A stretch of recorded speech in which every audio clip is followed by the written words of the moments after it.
avoir ouvert le chemin avec son livre The Descent of Man, la filiation de l'homme, qui prétendait que l'homme a évolué à partir de créatures ressemblant aux singes, Darwin a commencé à chercher des fossiles pour prouver cette affirmation.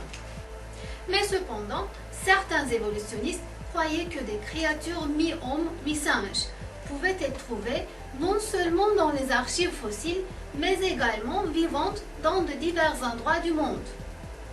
Au début du XXe siècle, la quête des liens transitionnels vivants a entraîné des incidents malheureux, parmi lesquels l'histoire d'un pygmée au nom de Otobenga.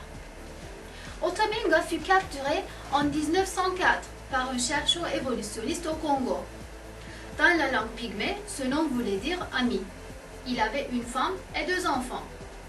Enchaîné, puis enfermé dans une cage, Otobenga fut amené aux États-Unis, où les chercheurs évolutionnistes l'ont présenté au public à l'exposition universelle de Saint Louis avec d'autres espèces de singes. Otobenga fut présenté comme le lien transitionnel le plus proche de l'homme.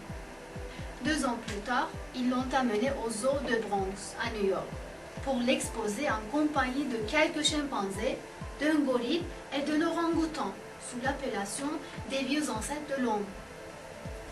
Le directeur évolutionniste du zoo avait même prononcé ce discours pour dire à quel point il était fier d'accueillir cette forme transitionnelle dans son zoo et traita Otobenga exactement comme n'importe quel animal.